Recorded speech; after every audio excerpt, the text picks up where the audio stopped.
He had one breakthrough one the day before we flew here. And I had to spend the night in the hospital and got released 3 hours before I got on the plane. Before I got on the plane. And I was in the hospital going, I'm getting on a plane to China. He's fine. I'm getting on a plane to China.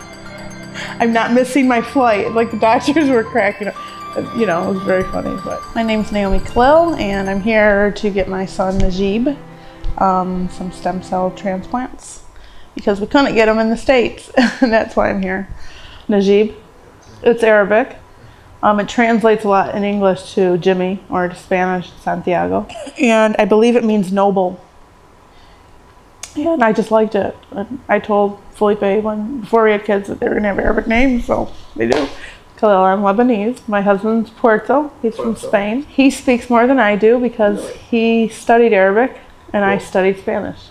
He lived in Syria and Tunisia, and I lived in Spain. Hence we met, yeah. My mother speaks Arabic a little bit to the kids, but not a lot. And we live around my family, and his family's still left in Spain. So we speak at home in Spanish. Yeah, yeah, it's really cool. And Najib actually responds to both because he hears Spanish from us. We fell upon a story in 2020 when Najib was about 9 months old, and I don't know if it was through Becca or not, about a girl who had cerebral palsy, who was 9 years old and came to China and got some transplants. And they showed her like a year later, and it was a before-after kind of thing, where before she couldn't even keep her head up pretty much. And at that point, she was riding a bike, which was pretty impressive. So it gave you some hope, and it just kind of like floated in the back of my head. When Najib was born, he was fine. Like his diagnoses came much later. They still don't really know what's going on with him, so they gave him cerebral palsy because it's the umbrella one that will get him the services he needs. He suffers from seizures. He has a lot of genetic mishaps, so the geneticists have done complete workups on him. And nothing is known to genetics right now that they can label him with. So they think maybe in 10 or 15 years they can, but they're convinced that it's something genetic. And it's funny because the head neurologist that came through yesterday, I couldn't understand much, but just by what the translator was giving me, the pieces he asked for. And then he wanted to see if I had another child who was healthy. You know, his gut was like, this is something genetic. This isn't typical cerebral palsy. So very interesting. And when Najib was 9 months, he was suffering.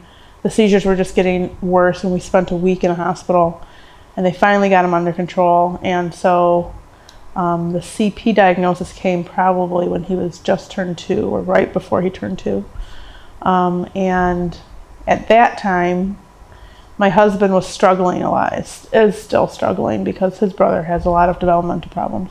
His hydrocephalus, and is a 44-year-old man working at a 2nd grade level, and so he just felt like he was reliving his life again, and you know, we're doomed and we can't do anything, et cetera, et cetera. So one morning we were sitting and eating breakfast, and I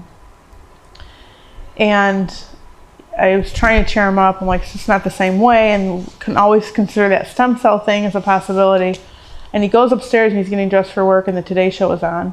And they had a feature of a kid with CP who had just gotten stem cell transplants, but not from here, but from Duke University. And they showed before and after, and they showed all these great improvements. And that day I'm like, okay, I can't let it rest anymore. I called Duke, was on the phone that day with the doctor who was doing it. They took all my information, even though it was kind of pointless, because they're only doing it if you have your own cord blood. So that then threw me into the internet, and I started searching, and I got in touch, and I got a quote from, I don't remember the person's name at the time, and then a lot of things happened in our own lives where I just couldn't make it happen. So that must have been like in the fall of 2007.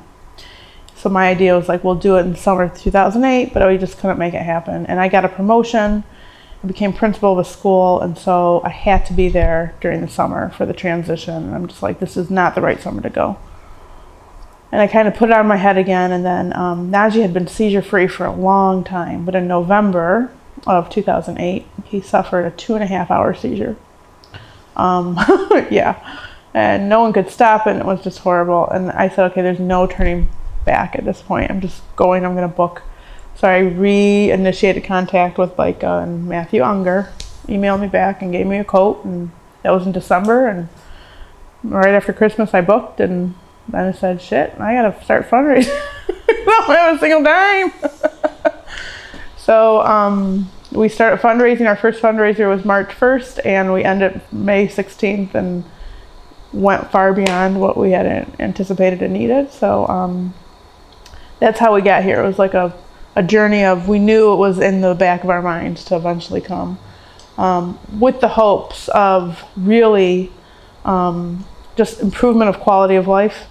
You know, I'm very realistic. I'm not looking for any kind of before and after miracle. Just the more I can help him become an independent functioning person, the better. Where is he? Probably about 10-month-old range. Yeah. It's very hard to assess because he doesn't have communication skills. He doesn't speak at all, but I know through his, he's very aware. So like this morning, which was after his first spinal, I fell asleep with him in his bed, and I kind of turned, so we were like head to feet, right?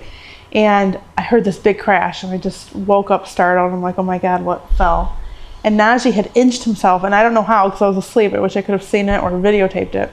You see the bowl is over there with his cup in it on the edge of the nightstand, and he reached for it and grabbed it and threw it to the floor.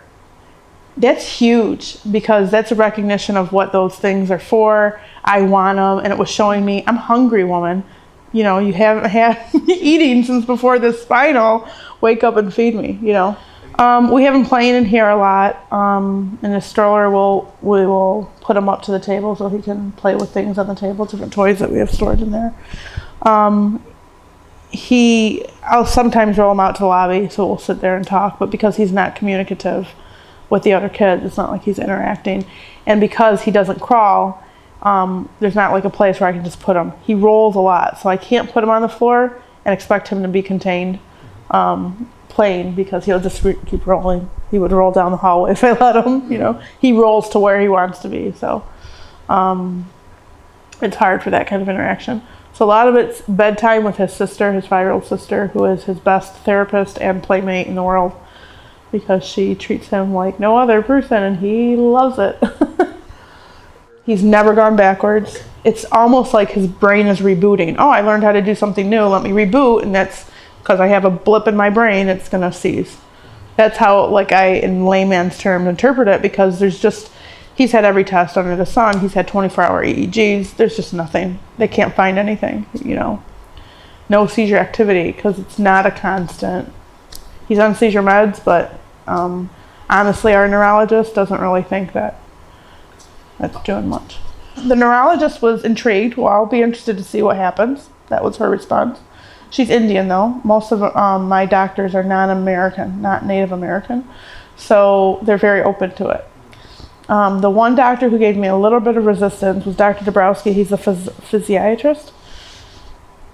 And he just, when I mentioned it way back when he first gave me the CP diagnosis, he's like, you just have to be careful. There are a lot of scams out there. It was true, they had just arrested some guy in Korea, North Korea, I think, or, you know. And I also take Najib to see, he's a homeopath, a naturopath, a chiropractor, and a medical doctor. He's got it all. He's amazing. And I take him to see him, and so I really value his opinion. And I asked Dr. Hicks, his name is Dr. Hicks, what he thought, and he was the same kind of, which surprised me because he's so alternative and natural. He was kind of like, you got to be a little leery about it. You know, there's a lot of scams going on. And one of my best friends from high school, who was also a medical doctor, when she heard about the fundraising, she no longer lives in the area, emailed me, and then she emailed me all these things about the scams, and I just have to make you aware. I'm like, okay, but I'm not an idiot, and I kind of researched things a little bit, so okay. And Dr. Dabrowski was very much like, I want to do it, but you know, I can't tell you not to. It's your call. And I saw him in May, and in May he had been at a conference. I don't know where. I want to say somewhere in Europe. And he had met some of the doctors involved with Leica and was so highly impressed by them and what they had to offer and the research that they're talking about, that he came back, and at that appointment he's like, oh, I'm so excited for you. When are you leaving? I can't wait till you come back. So it was like a whole different change in his approach, which was very encouraging, you know, because he was the staunch, like, be careful, don't do it, you know. So yeah, not a lot of resistance. His normal physical therapist at home was sick, and so they gave me the sub-physical therapist, and she says, hey Naomi, did you ever consider going to China for stem cells? And I said, actually I just booked. And she goes, well, I had a patient. She goes, you know Heather? And I said, no, I don't know Heather. She goes, come on, her daughter comes here. She went to China about 1.5 years ago, and I mean, I worked on the child the day before she left, and I saw her the day before she came back, and what a difference. And I had a hard time putting names and faces together, but she gave me Heather's phone number, and Heather and I started talking on the phone. Well, not a week later, my brother says, hey Naomi, you know, there's this girl whose sister went to China in your nephew's class, and her mom's name is Heather. And I'm like, could it be Heather Hall? And she said, and my brother said, yeah, it is Heather Hall. So it was the same lady. And so I called her, and yeah, she's really good friends with my brother, which is bizarro, and we had never made this connection. And she went to the other center that's right now closed, Hangzhou. And she took Brooklyn when Brooklyn was 18 months, diagnosed with CP. And Brooklyn now is Najib's age, and she runs around and eats chicken and talks nonstop and is doing great. So I mean, huge improvements. And so once I got in touch with Heather, which was already when I booked the trip, then I got really excited, because she really, and maybe that's why I didn't have typical fears, she really just told me how it is. You know, this is what you'd expect. This is what you need to do with the translators. The therapists don't really speak, but you guys can help each other out. Yeah, I felt very relaxed coming here. I didn't have a lot of anxiety of what it'd be like. We did very low-key things. We did a couple gym outings for kids, the newspaper articles, and then we did a big dinner dance. That's all we did. We did 3 fundraisers, that's it. And with 3 fundraisers, we hit over $35,000. I mean, it was just incredibly generous people out there, and just people here, and still, like, the account just keeps receiving donations. So, you know, it's amazing. Most people send messages like, it's a shame you have to leave the country in order to do this. Take it. I hope Najib gets whatever improvements he needs. And I was really shocked. We're Catholic, and we send our daughter to a Catholic school, and their Right for Life group, which I just thought was classic, fundraised and gave us over $1,000. I'm like, how classic is that? The Right for Life group. Yeah, so I mean, all sorts of people. And our church put in the bulletin, and tons of donations came out that way too. So I just love, they're like, well, if we're going to fight for unborn fetuses and they have the right, we should fight for the ones who have the right to life, a good life here. I'm like, that is so progressive of you. I'm so proud. We just did the first one IV, and the rest are going to be spinal. Because of CP, they think it's the most effective way to him to get the most help. I agree. Our biggest worry was how he was going to respond, and he's done great with the first one. So just that, especially with CP, I got the very distinct feeling from Heather, who had been here, and then also from the communications from BICA, is that this is something that the more he gets, the better his development will, you know, progress, basically. But there's no cure. It's just about improving quality of function. Yeah, I just want him to have physical independence so that he can move about and, you know, interact in a more independent way with his sister and with other people. That's honestly my biggest wish for him. I could care less about his cognitive ability. I could care less about his speech, believe it or not. It's the physical independence that really right now is such a big part for us. Yeah. I'm looking for improvement with his gross motor skills. You know, maybe he can get up on all fours on his own. So maybe the hand-eye coordination to begin crawling, something like that. He loves being in a walking position.